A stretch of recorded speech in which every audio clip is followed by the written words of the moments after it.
जब एक साथ हमें दो सेंटेंसेस कहने होते हैं और वो दोनों भी सेंटेंसेस भूतकाल में होते हैं, मतलब ऐसी दो क्रियाएं जो भूतकाल में हुई हो उन्हें कैसे सीखना है, ये बहुत ही कंफ्यूजिंग होता है। ये बहुत से स्टूडेंट्स को कंफ्यूज करता है। तो इसी के लिए हम देख रहे हैं इस टाइप के सेंटेंसेस जहां पर दो एक्शन पास्ट में हुई हो।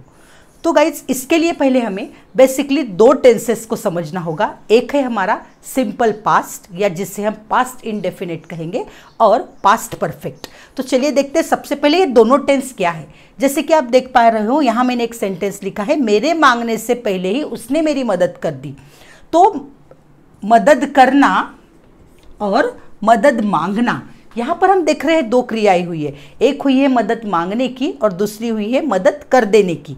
तो इन्हें कैसे कहना है ये हम सीखते हैं।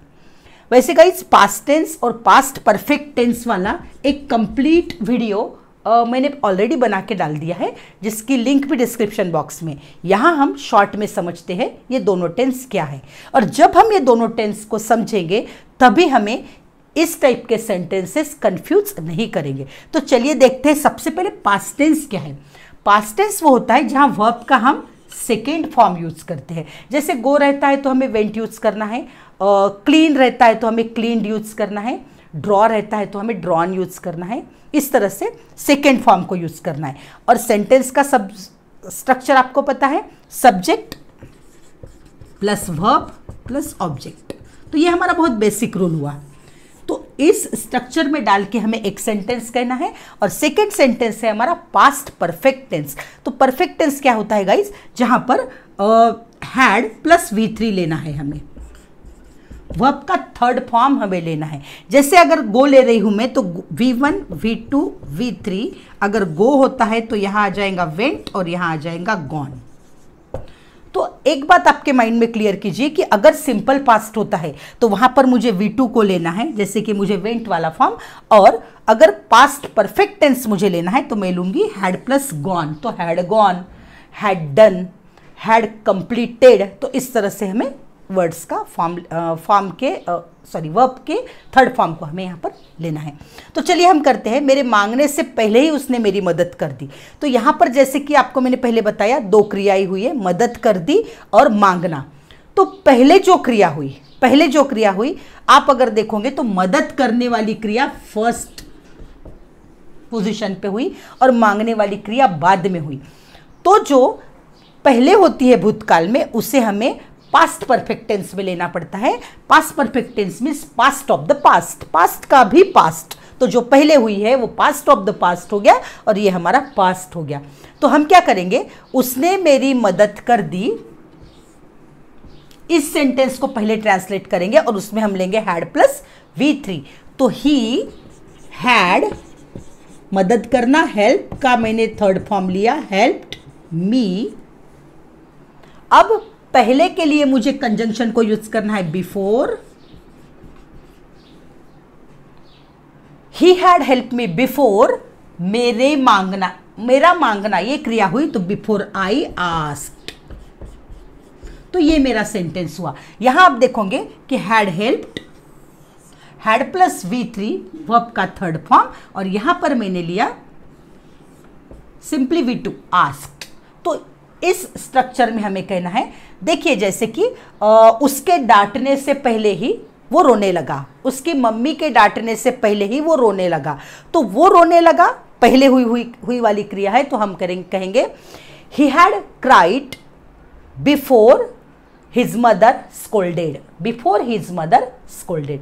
तो चलिए ऐसे ही कुछ सेंटेंसेस के थ्रू इस स्ट्रक्चर को समझते हैं, जो एडवांस इंग्लिश का स्ट्रक्चर भी आप कह सकते हो या ग्रामर का एक पार्ट भी जिसे आप कह सकते हो। डॉक्टर के आने से पहले ही रोगी मर चुका था। तो मर चुका था पहले वाली क्रिया हुई, इसलिए मुझे उसे पहले लिखना पड़ेगा। The patient had died, had died मतलब गाइस मैंने यहां पर इसे हैड प्लस V3 किया क्योंकि वो एक्शन पहले हुई है भूतकाल में। द पेशेंट हैड डाइड, पहले मतलब बिफोर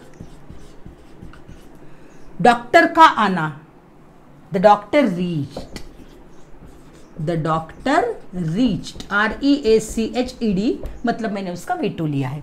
सेकेंड, हम स्टेशन ट्रेन छूटने के बाद पहुंचे, मतलब ट्रेन पहले छूट गई। तो कैसे लिखेंगे हम, after the train had left हुआ है यहां, क्योंकि ये स्टेशन पहुंचने, ट्रेन के निकलने वाली क्रिया सबसे पहले हुई। तो after the train had left we reach to the station, we reach to the station.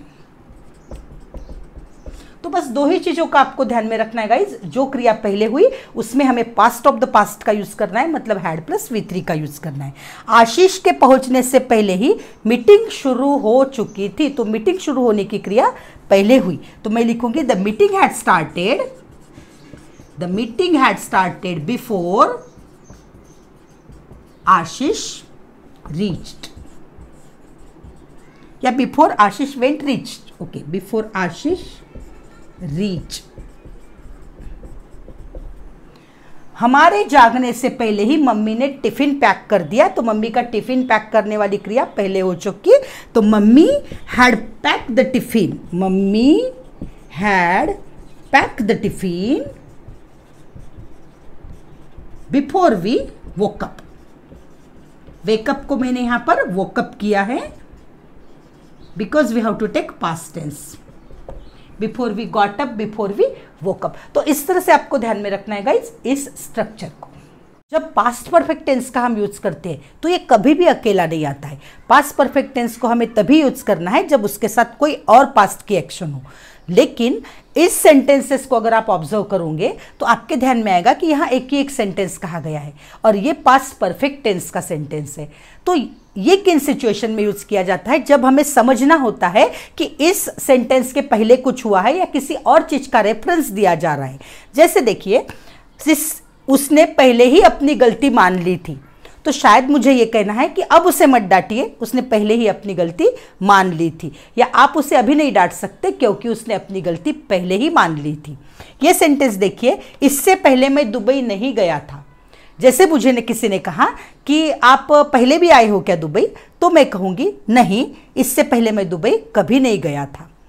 Next, मैंने इससे भयानक बारिश पहले कभी नहीं देखी। मतलब मैं अभी जो बारिश देखी है, मैंने अभी अभी बारिश देखी है, इससे भयानक मैंने पहले कभी नहीं देखी। मतलब ये भयानक वाली बारिश थी।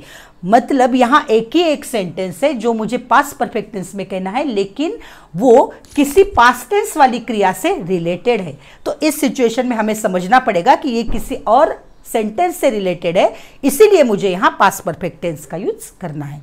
वरना मैंने पहले रूल में बताया कि पास्ट टेंस को कभी, पास्ट परफेक्ट टेंस को हम कभी भी अकेले यूज नहीं कर सकते। लेकिन कुछ ऐसे एक्सेप्शनल सेंटेंसेस होते हैं जहां उसका रेफरेंस कोई पास्ट एक्शन से होता है, तो हमें पास्ट परफेक्ट टेंस को यूज करना है। जैसे उसने पहले ही अपनी गलती मान ली थी, ही हैड ऑलरेडी, पहले ही मतलब ऑलरेडी, और मानना accepted his mistake, accepted his mistake. तो यहां आपने देखा होगा गाइज, मैंने हैड प्लस V3 को यूज किया है, हैड एक्सेप्टेड। इसका मतलब इसका रेफरेंस कुछ और बातों से है। इससे पहले मैं दुबई नहीं गया था, I had never been to Dubai before, I had never been to Dubai before, या I had never gone to Dubai before. यहां आप गॉन भी ले सकते हो, सिंपल वे में कहना है तो गॉन। तो ये हुआ had plus V3, had plus V3। Be been been, तो ये बीन भी बी का फॉर्म है, तो दोनों भी वे में आपका सेंटेंस करेक्ट है। मैंने इससे भयानक बारिश पहले कभी नहीं देखी, आई had never seen, I had never seen such terrible rain, such terrible rain. तो यहां मैंने हैड और V3 मतलब सीन को लिया है। आई had never seen such terrible rain before, पहले ही बोला है ना, तो बिफोर। तो ये भी वही सेंटेंसेस है जहां पर दो पास्ट की क्रिया है। ऑल्दो हमें एक क्रिया यहां नहीं दिखाई दे रही, लेकिन वो वहां पर होती है। उस सेंस में हमें इस तरह के सेंटेंस कहना है। अब यहां हम एक भी सेंटेंस कह रहे हैं तो चलेगा, पास्ट परफेक्ट टेंस वाला, क्योंकि पास्ट टेंस वाला उससे रिलेटेड कोई और सेंटेंस हमारे पास निकल के आ रहा है। ये उस टाइप के सेंटेंसेस है गाइस जहां दो एक्शन के बीच में कुछ भी अंतराल नहीं है। इससे पहले हमने देखा एक एक्शन पूरी हुई, उसके बाद कुछ टाइम पीरियड था और बाद में सेकेंड एक्शन हुई। लेकिन यहां हम देख रहे हैं कि एक के बाद एक एक्शन हुई है जिनके बीच में कुछ भी टाइम पीरियड नहीं है, कुछ भी इंटरवल नहीं है। जैसे जब मैंने मेरी दोस्त को देखा, मैंने उसे पुकारा, देखते ही बराबर हम पुकार लेंगे। तो ऐसे वक्त आपको पास्ट परफेक्ट को यूज ही नहीं करना है, आपको सिर्फ इसमें सिंपल पास्ट को यूज करना है। मीन्स दोनों भी सेंटेंसेस में आपको V2 का लेना है, second form of the verb आपको लेना है।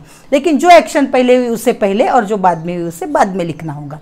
तो यहां हम देख रहे हैं जब मैंने मेरी दोस्त को देखा, तो दोस्त को देखने वाली एक्शन पहले हुई, और जब मतलब when I saw my friend, when I saw my friend, तो सॉ हमें ये बताता है ये V2 है। V2 मतलब वर्ब का सेकेंड फॉर्म है। मैंने उसे पुकारा, आई कॉल्ड हिम या तो हर, I called him.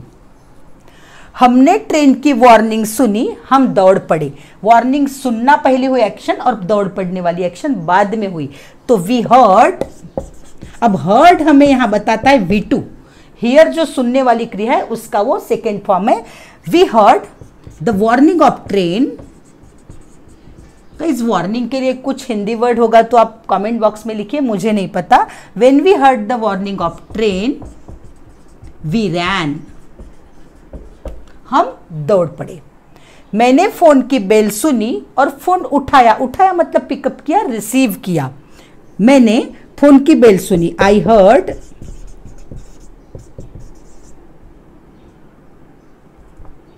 The ring of phone, या I heard the ring and, और मतलब एंड आप ले सकते हो इसमें conjunction, and pick up it. जब बच्चे ने मां को देखा वो खुश हो गया, तो देखने वाली क्रिया पहले हुई, तो मैं कहूंगी इसे when the child saw his mother, when the child saw her mother, his mother, he became happy. तो इन सेंटेंसेस में आपने ऑब्जर्व किया होगा कि दोनों भी क्रियाएं पास्ट टेंस की है, लेकिन दोनों में भी मैंने सिर्फ सिंपल पास्ट या पास्ट इंडेफिनिट टेंस को यूज किया है। हमारा रूल बताता है कि दो पास्ट की क्रियाएं अगर होती है तो जो पहले हुई होती है उसे हैड प्लस V3 मतलब पास्ट परफेक्ट टेंस लेना है, और जो बाद में हुई होती है उसे सिंपल पास्ट लेना है। लेकिन ये कुछ कॉन्ट्राडिक्ट एग्जाम्पल है जहां पर दोनों क्रियाएं लगभग एक साथ पूरी होती है, मतलब अंतराल नहीं है दोनों क्रियाओं के बीच में, तब हमें इस टाइप के सेंटेंसेस लेना है। होप आपको ये वीडियो अच्छी लगी है। अगर आपको अच्छी लगी है तो मेरे चैनल को सब्सक्राइब कीजिए, लाइक और शेयर भी कीजिए।